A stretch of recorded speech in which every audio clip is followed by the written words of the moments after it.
Hello students, in this lecture we were discussing problems on AS13. So we will discuss two problems which will cover every type of question and example from study material as well as a CA past exam questions and question from case scenario booklet of CA. So start करते हैं problem number 1. So data given in this problem is so you as a director of financial accounts are required to advise in case of following scenarios as per AS13. तो इस problem में दो scenarios हैं. तो start करके हैं one by one. Number one is investment in equity share. This question is most important. So many times it has appeared in CA exam. So on 1st April of current financial year, Sunjar had 25,000 equity shares of X Limited at a book value of ₹15 per share, nominal value ₹10. On 20th June, he purchased another 5,000 shares at the rate of ₹16 per share. तो 1st अप्रैल को आपके पास 25,000 shares हैं. 20 जून को हमने further share purchase किए हैं 5,000. Directors of X Limited announced bonus share in the ratio 1:6 on 16th August and announced rights shares in the ratio 3:7 on 31st August at the rate of ₹15 per share. And due date of payment for rights share is 30 September and no dividend was payable on these shares. तो पहले company ने bonus share किए हैं, फिर आपको दिए हैं right shares 3:7 में. सुंदर sold 1/3 of his rights for a consideration ₹2 पर शेयर. तो 1/3 राइट्स हमने सेल कर दिए हैं, वो आपकी इनकम मानी जाएगी. Dividends for the previous year ending 31st March at the rate of 20% were declared by X limited and received by Sundar on 31st October in current financial year. Dividend आपको receive हो रहा है 20%. This will be calculated on face value and dividends for shares acquired by him on 20th June are to be adjusted against cost of purchase. अब उन्होंने ये mention किया कि जो 20th जून को आपने शेयर परचेज किए हैं उसका डिविडेंड आपने उसकी कॉस्ट में एडजस्ट करना है. इट मीन्स ये शेयर हमने परचेज किए थे कम डिविडेंड बेसिस पर.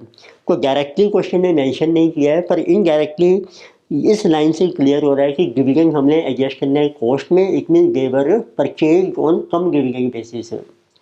एंड ऑन 15 नवंबर सुंदर सोल्ड 25,000 शेयर एट ए प्रीमियम ₹5 पर शेयर. प्रीमियम 5 है तो इट मीन्स प्लस 10 कर दीजिए, ₹15 आपका सेल प्राइस आ जाएगा. So we have to prepare investment account as per AS13 and profit and loss in the books of Sunjar for the current financial year ending 31st March, assuming shares are valued at average cost. तो start करके सुंदर की books में आपको prepare करना है. Number 1 investment in equity share account in books of Sundar for current financial year. तो हमने performance show कर दिया है. Get particulars, number of share, cost, get particular number and cost. तो सबसे पहले देखो 1st अप्रैल को आपका बैलेंस आ जाएगा. To balance broke down. Number of share हैं 25,000 इनको कर दीजिए ₹15. इसकी कॉस्ट आ जाएगी 375,000. फिर आपने 20 जून को फर्दर शेयर परचेज किए हैं. इनकी बन जाएगी investment to bank account. 5,000 share purchase किए हमने at the rate of ₹16. So cost लीजिए 80,000. Then we have received bonus shares on 16th August, 2 bonus share.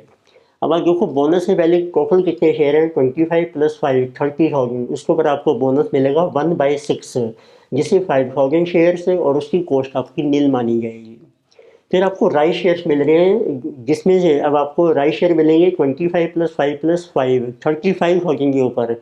क्या रेशो है आपकी 3:7. उसमें जो 2/3 आपने सब्सक्राइब किए हैं और उसकी पेमेंट हमने की है 30 सितंबर को.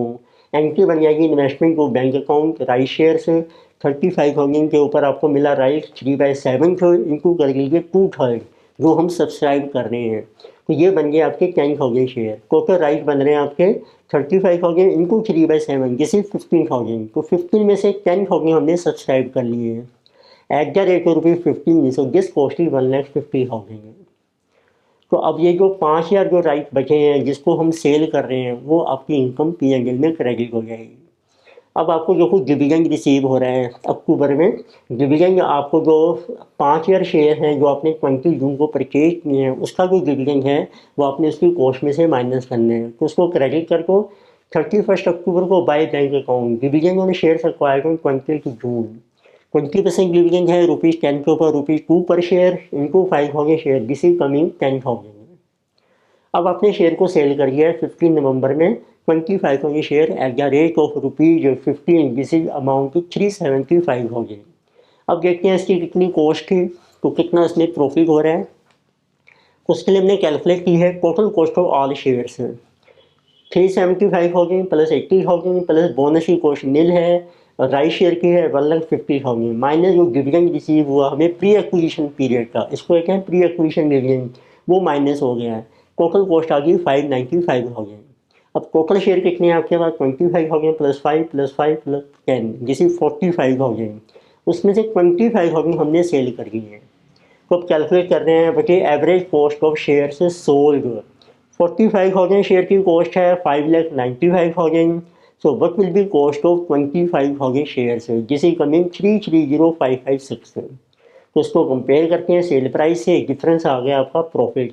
तो वो हमने 15 नवंबर को ट्रांसफ़र कर दिया टू P&L।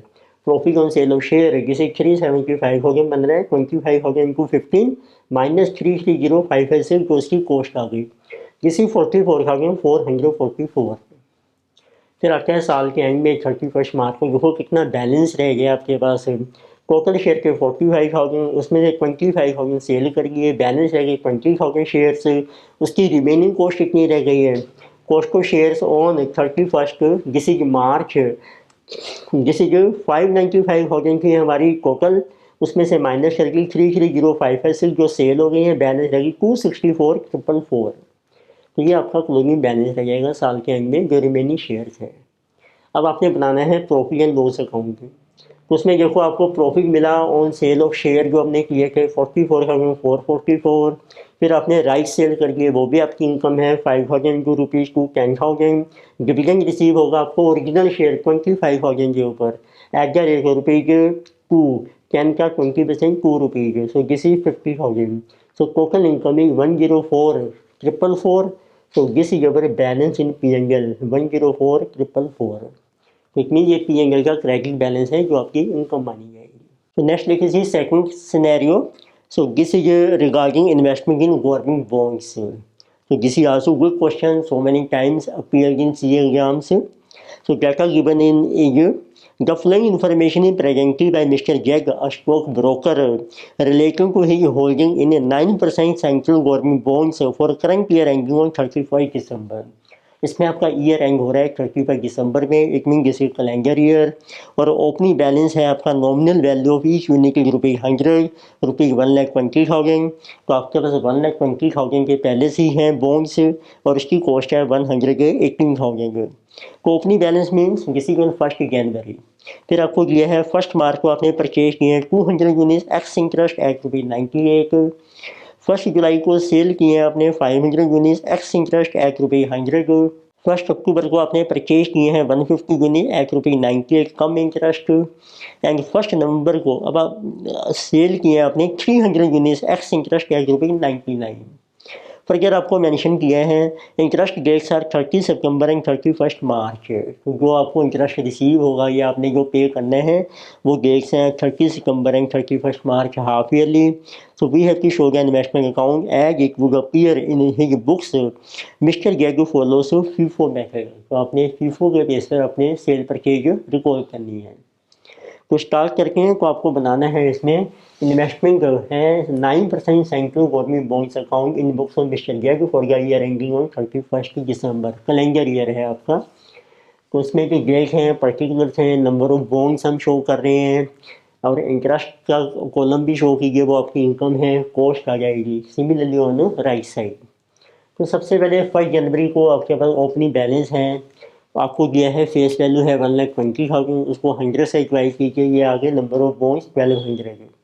तो उसकी कॉस्ट है 1,18,000। अब इसमें आपको ये भी देखना है कितना इंटरेस्ट इसमें ड्यू है। तो पहले कैलकुलेट कर लेते हैं कि इसकी एवरेज कॉस्ट कितनी आ रही है। तो वो हमने कैलकुलेशन किया है cost per debenture of 5 January 118,000 divided by 1200 this is ₹98.333। अब आते हैं कि कितना इंटरेस्ट ड्यू था हमारा 1 जनवरी को।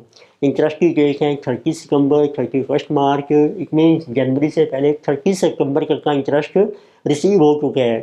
तो आ जाएगा इंटरेस्ट अक्रूवल 1 जनवरी। इट मीन सितंबर के बाद अक्टूबर नवंबर दिसंबर 3 महीने का ड्यू हो जाएगा। और 1200 डिबेंचर्स हैं, 100 रुपीज़ का डिबेंचर है, 9% इंटरेस्ट है इंटू 3/12 जिसे 2700। तो वो भी हमने शो कर देना है इंटरेस्ट के अकाउंट में जिसमें कि इंटरेस्ट हैज बिकम ड्यू। फिर आपको मेंशन किया है कि 1 मार्च को आपने कुछ और जो बॉन्ड्स हैं वो परचेज किए हैं 200 यूनिट्स, उसका प्राइस है 98 एक्स इंटरेस्ट। तो ये आपके डायरेक्टली कॉस्ट बन जाएगी 19600। तो इंटरेस्ट आपको पे करना पड़ेगा सेपरेटली, तो वो कैलकुलेट करके हैं। What is interest accrued 1 March, 200 into 100 का प्राइस है 9%। अब आप देखो 1 मार्च के कितने मंथ्स हो जाएंगे, सितंबर से लेके 30 सितंबर से काउंट करने हैं आपने, अक्टूबर नवंबर दिसंबर जनवरी फरवरी, तो 5 मंथ्स का इंटरेस्ट ड्यू हो गया आपका 750। ये हमें सेपरेटली पे करना पड़ेगा, तो दिस इज आल्सो डेबिटेड 750। अब आपको 31 मार्च को इंटरेस्ट रिसीव हो जाएगा। 31 मार्च को पूरे 6 महीने का रिसीव होगा आपको ऑन 1400 जो आपके पास बॉन्ड्स हैं। तो इट मीन्स टोटल अमाउंट बन गया 1,40,000, उसके ऊपर 9%, 6 मंथ्स का इंटरेस्ट रिसीव हो रहा है 6300। ये आप अपना क्रेडिट कर लीजिए अपनी इनकम में। फिर आपको मेंशन किया है कि 1 जुलाई को जो है, अब आपने कुछ अपने जो हैं यूनिट सेल कर लिए हैं 500 एक्स इंटरेस्ट ₹100, तो उसको शो कर लीजिए बाय बैंक सेल 500 एट ₹100 50,000, क्योंकि ये एक्स इंटरेस्ट है। तो जब आप सेल करेंगे आपको इंटरेस्ट रिसीव भी होगा, तो वो भी देखते हैं कितना रिसीव हो रहा है 1 जुलाई को। So interest accrued on 1 July 500 into 100 into 9% into, अब 1 जुलाई को इससे पहले रिसीव हो गया 31 मार्च को, तो आपका इंटरेस्ट ड्यू हो गया अप्रैल मई जून 3 महीने का, जिसे 1125। तो ये हमने डाल दिया इंटरेस्ट के कॉलम में 1125। अब आपने देखना है कि आपने जो 1 जुलाई को ये अपने बॉन्ड से ये सेल किए हैं उसमें कितना प्रॉफिट या लॉस हो रहा है। तो उसकी एक को हमने निकाला है 50,000 हमारी सेल प्राइस है, उसकी कॉस्ट आ जाएगी 500 इंटू एवरेज कॉस्ट की 98.333। फीफो मैसेज चल रहा है, तो इट मीन्स 500 यूनिट हमने इस 1200 में से सेल किए हैं, तो इसमें आपका प्रॉफिट आ रहा है 833। ये भी हमारा PNL में क्रेडिट हो जाएगा।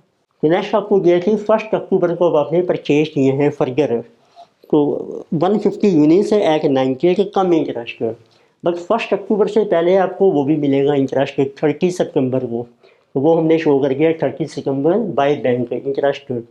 कितने बॉन्ड्स हैं आपके पास, 1400 माइनस 500 900 इंटू 100 90,000 के ऊपर 9% 6 मंथ का इंटरेस्ट मिल गया आपको 4050। इट मीन जब आपको 30 सितंबर को इंटरेस्ट मिल चुका है, तो 1 अक्टूबर को जो प्राइस है उन्होंने लिखा है कम इंटरेस्ट, तो कम इंटरेस्ट में कोई इंटरेस्ट ड्यू है नहीं, लेकिन ये हमारा एक्स इंटरेस्ट भी माना जाएगा। तो इसकी प्राइस कितनी है 150 इंटू 98, जैसे 14700, और उसमें कोई इंटरेस्ट ड्यू नहीं है आपका, because immediately it has been received on 30 September. फिर उन्होंने मेंशन किया है, अब आपने फिर सेल कर दिया 1 नवंबर को 300 यूनिट्स एक्स इंटरेस्ट है 99, तो 1 नवंबर को शो कीजिए by bank sell 300 units at 99.29 अब आपको इंटरेस्ट भी रिसीव होगा क्योंकि एक्स इंटरेस्ट प्राइस है, तो उसका इंटरेस्ट कैलकुलेट किया हमने। इंटरेस्ट का गूगल 1 नवंबर 300 इंटू 100 इंटू 9%, तो आप देखो 1 नवंबर के कितने महीने का इंटरेस्ट ड्यू है, सितंबर के बाद अक्टूबर सिर्फ 1 महीने का, जिसे कि 225, तो वो हमारा इंटरेस्ट इसमें आ जाएगा इनकम में 225। Now let us see what is the profit on sale of these bonds on 1 नवंबर। तो आपको सेल प्राइस है 29,700, उसमें से उसकी कॉस्ट माइनस कर लीजिए, फीफो मैसेज कर रहे हैं, तो 1200 में से हमने सेल किए हैं, उसकी कॉस्ट है 300 into 98.333। So this profit is coming 200 rupees, जो हमने अपना PNL में क्रेडिट कर दिया ऑन 1 नवंबर। अब 31 दिसंबर को आपने देखना है कितना बैलेंस रह गया आपके पास, तो फिर देखो कितने यूनिट्स हैं आपके पास 1550, उसमें से आपने 800 सेल कर दिए, बैलेंस रह गए 750 यूनिट्स से। उसकी कॉस्ट आ जाएगी, इसका टोटल कीजिए, टोटल 153,333, उसमें से ये माइनस कर लीजिए, बैलेंस 73,633 हमारी एवरेज कॉस्ट रह गई है। तो अब आपने देखना है कितना इंटरेस्ट हमारा ड्यू है इस 31 दिसंबर को, तो उस मीन्स अब आपके पास 1 नवंबर के आपके पास ने 300 सेल करके के 750 बॉन्ड्स रह गई हैं, उसके ऊपर इंटरेस्ट भी होगा सितंबर से लेके 31 दिसंबर 3 मंथ्स का। तो वो हमने कैलकुलेट किया interest accrued 31 December 750 into 100 into 9% into 3/12, this is 1688।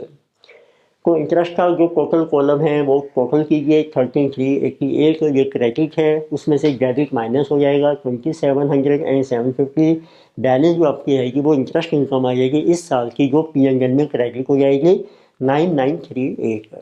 So next we have problem number second. So data given in this problem is, so you as an accountant are required to provide advice as per AS 13 in the following cases.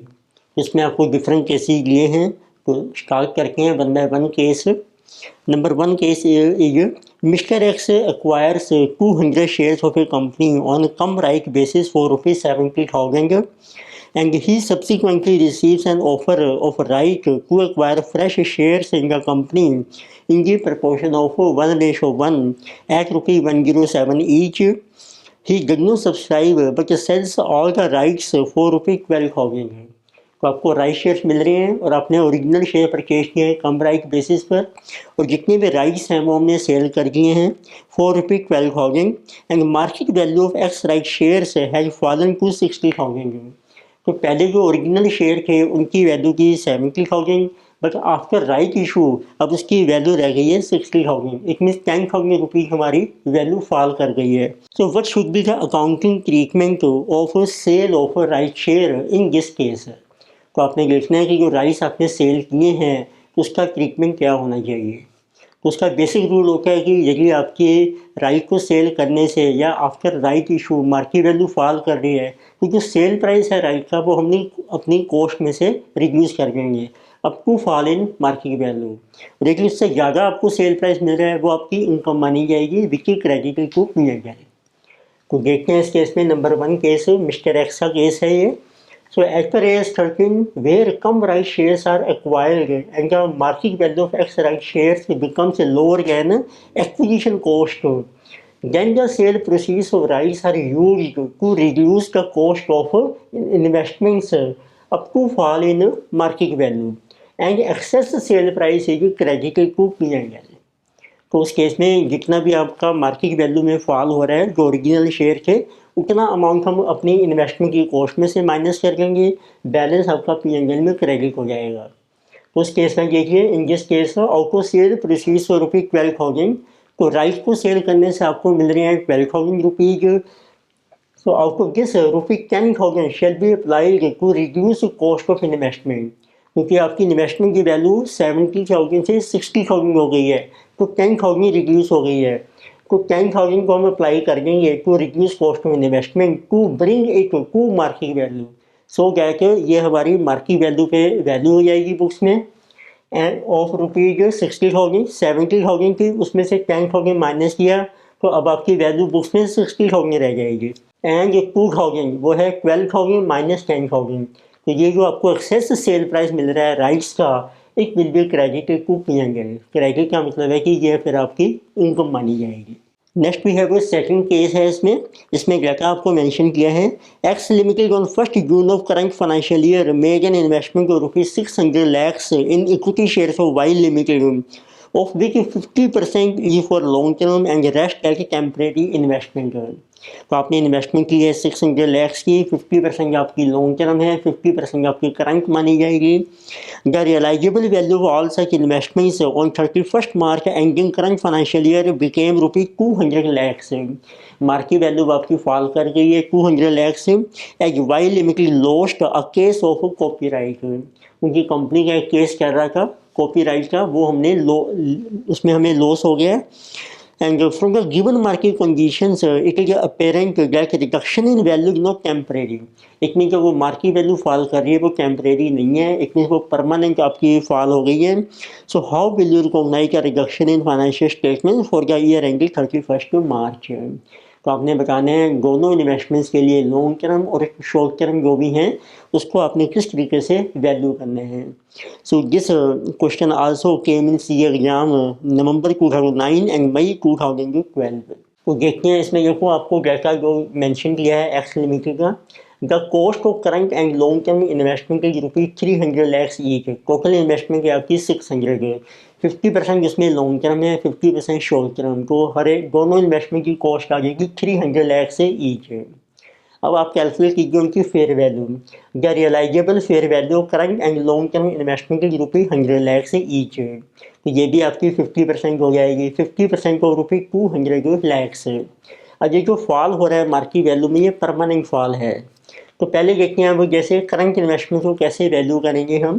Current investment shall be value करके 100 लाख से because किसी lower तो current investment का rule है lower of cost और fair value, तो उसको value करेंगे 100 लाख से and loss of rupees 200 lakh से shall be debited to P&L. और लॉस हो रहा है हमें 300 माइनस 100 200 लाख सा ये पी&एल में डेबिट हो जाएगा। फिर आते हैं in case long term investment, उसमें आपको परमानेंट डिक्लाइन है तो आपको एक इन्वेस्टमेंट फ्लक्चुएशन रिजर्व क्रिएट करना पड़ेगा of rupees 200 lakhs would be created and dedicated to P&L for permanent decline in fair value। इसमें जो लॉन्ग टर्म इन्वेस्टमेंट की कैरिंग अमाउंट रह जाएगी मीन्स बुक वैल्यू वो रह जाएगी 300 minus 200 that will also be rupees 100 lakhs। Next we have third case है, इसमें आपको डाटा मेंशन किया है।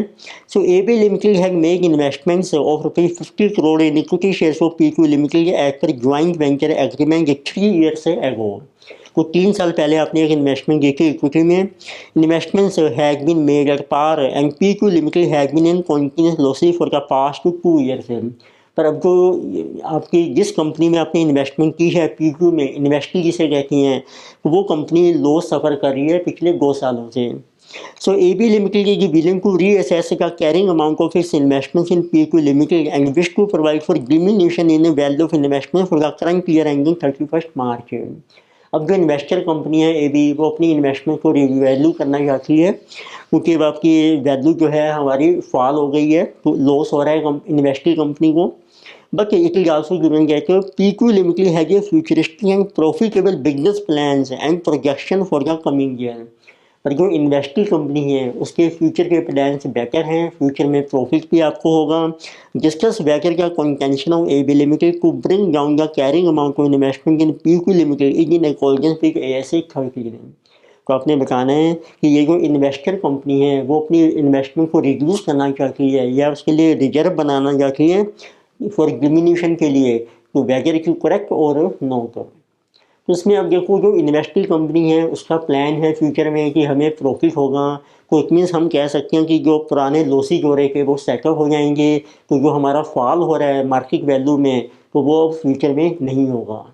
तो इट मीन्स हमें जो है रिजर्व क्रिएट नहीं करना चाहिए। तो देखते हैं डिटेल में।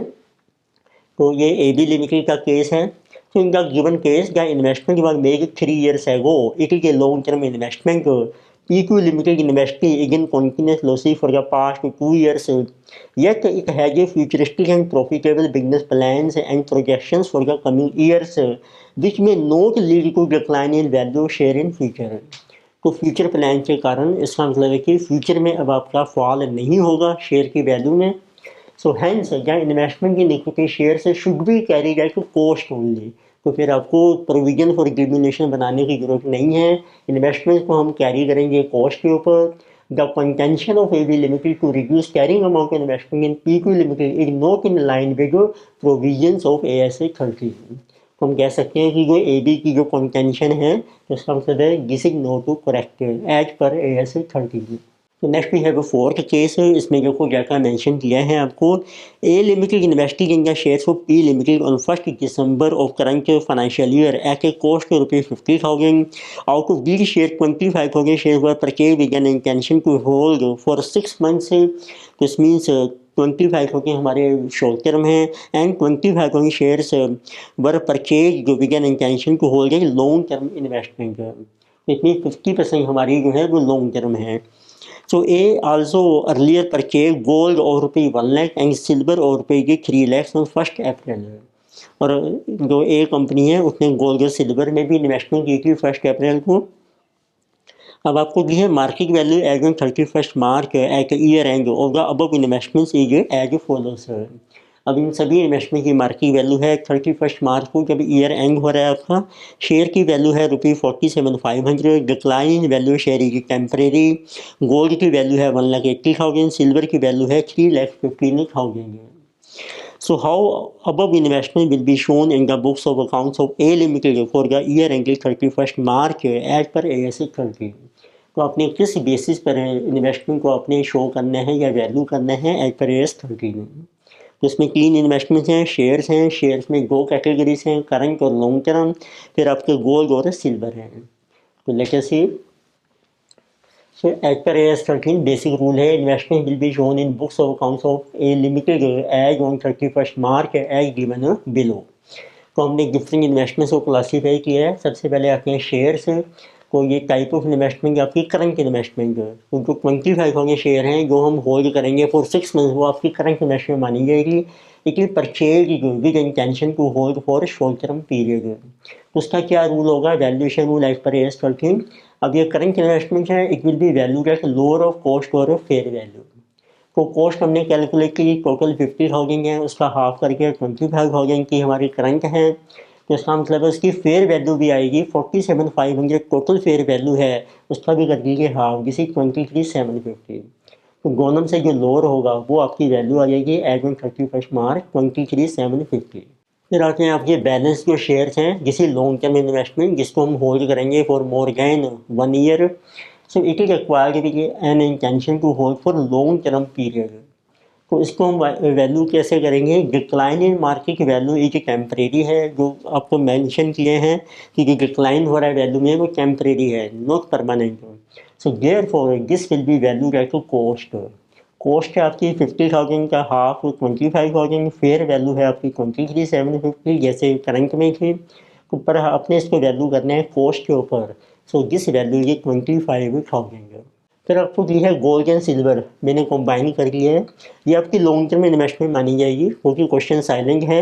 सो generally it is purchase with an intention to hold them for long period unless it is specified in question. So we can say that unless it is stated, तो ये आपकी लॉन्ग टर्म इन्वेस्टमेंट मानी जाएगी। So there is no other than temporary diminution, कुछ mention नहीं किया है हमें। Hence it is also value at cost. तो कॉस्ट है टोटल गोल्ड और सिल्वर की 1 लाख प्लस 3 लाख 4 लाख और फेयर वैल्यू है 180 प्लस 315 495,000। बट आपने इसको वैल्यू करना है कॉस्ट के ऊपर। So value is rupees 4 lakh. Next we have fifth case है, this is regarding reclassification of investment. This is very important. This question has come so many times in exam. May 2010, November 2014, May 2019, January 2021। Similar question is also available in study material. तो start करते हैं। Data आपको mention किए हैं। Blue chip equity investment limited wants to reclassify its investment as per AS 13 as following. तो इसमें different investment है जिसको हमने रीक्लासीफाई करने हैं। नंबर ए केस में आपको दिया है long term investment in company A costing 8.50 lakh are को भी रीक्लासीफाई करंट। लॉन्ग टर्म को अपने करंट में रीक्लासीफाई करना है। कॉस्ट हमें दिया 8.5 लाख। कंपनी है जो रिड्यूस द वैल्यू की इन्वेस्टमेंट टू 6.5 लाख, पर उसकी बुक वैल्यू जिसको कैरिंग अमाउंट कहते हैं वो है 6.5 lakh. To recognise a permanent decline in value. Book value carrying amount होता है बुक वैल्यू। बुक वैल्यू क्या होता है लॉन्ग टर्म इन्वेस्टमेंट में जितने सी कॉस्ट थी माइनस कर जो इन्वेस्टमेंट रिजर्व आपने ऑलरेडी क्रिएट कर रखा है, तो उसकी बेस पर इसकी बुक वैल्यू है 6.5 lakh. The fair value on date को ट्रांसफर इज 6.8 लाख। अब इसकी फेयर वैल्यू भी है, बुक वैल्यू भी है, कॉस्ट भी है, और आपने लॉन्ग टर्म को कन्वर्ट करना है करंट में। सेकंड केस आपको दिया है इसमें long term investment in company B costing 7 lakh are को भी रीक्लासीफाई करके current. Fair value on date को transfer 8 lakh and book value is 7 lakh. Book value means carrying amount. Third case आपको दिया है current investment in company C costing 10 lakh are को भी reclassify करके long term as a company wants to retain them.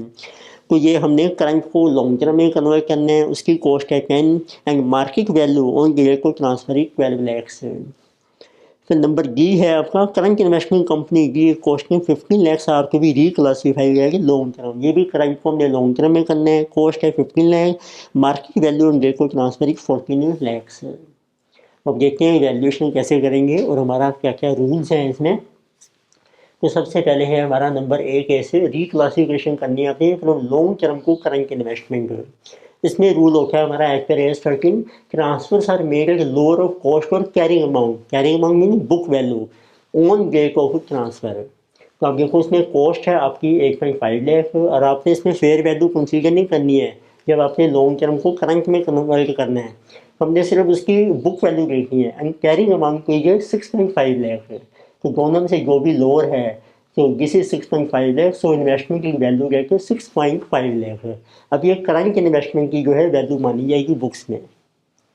तो second भी है लॉन्ग टर्म को करंट इन्वेस्टमेंट, इसका भी रूल सेम है, transfers are made at lower of cost और carrying amount at date of transfer, cost upward लिया 7 lakh, fair value consider नहीं करेंगे, and carrying amount is also 7 lakh, so investment की value at rupees 7 lakhs। तो सी कैसे current को आपने कन्वर्ट करना है लॉन्ग टर्म इन्वेस्टमेंट में, तो उसमें रूल है आपका transfers are made at lower of cost और फेयर वैल्यू, इसमें फेयर वैल्यू कंसीडर करते हैं जब करंट आपकी कन्वर्ट होती है लॉन्ग टर्म में at date of transfer. So cost है आपकी 10 lakhs और फेयर वैल्यू है 12 lakhs, so lower is 10, so value of investment will be calculated rupees 10 lakhs। Number D case भी है करंट को आपने कन्वर्ट करना है to long term investment, so transfers are made at lower of cost और fair value at date of transfer. So cost आपको दी है 15 lakhs की, फेयर वैल्यू है 14 lakhs, so lower is 14 lakhs, so value of investment will become rupees 14 lakhs in books. इस lecture में हमने discuss की गो प्रॉब्लम्स ऑन AS13।